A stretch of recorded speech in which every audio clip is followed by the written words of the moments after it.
যেই মানুষ আমি আল্লাহ একদর করে বানাইলাম। আসমান আল্লাহ বানাইছেন কুন ফায়াকুন বইলা, ফেরেশতা আল্লাহ বানাইছেন কুন ফায়াকুন বইলা, জমিন আল্লাহ বানাইছেন কুন ফায়াকুন বইলা, কিন্তু আমারে আপনারে আল্লাহ পাক কুন ফায়াকুন বইলা বানায় নাই। আমাকে আপনাকে যখন আল্লাহ বানাইছে, খালাকতু বিয়াদাইয়া, আল্লাহ বলে আমি আমার নিজের হাত দিয়া বান্দা বান্দিরে বানাইছি।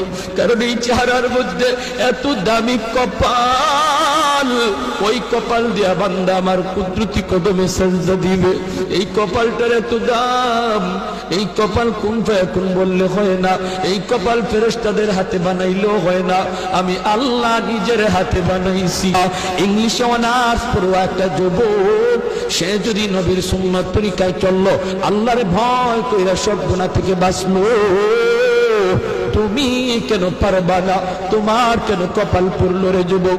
হাত জোর করে বলি, কত যুবক যৌবনে কবরে চলে গেল, কত ছোট ভাই বড় ভাইয়ের আগে কবরে চলে গেল। ডাইনে তাকায় দেখো খেলার সাথে কবরে শুয়ে আছে, বামে তাকায় দেখো লেখাপড়ার সাথে কবরে শুয়ে আছে। সমবয়সের কত যুবক কবরে চলে গেল, কোনদিন তোমার ডাক আসে কেউ জানে না, ঘুমায় রইছে আর ঘুম থেকে উঠে না, ঘর থেকে বের হয়েছে আর যুবক ঘরে ফিরে না।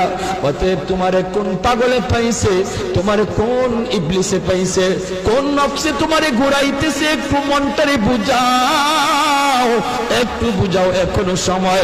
তওবা করে বলো, মালিক জীবনে আর কোনোদিন গুনাহ করব না, আর কোনোদিন নামাজ ছাড়ব না, আর কোনোদিন বেগার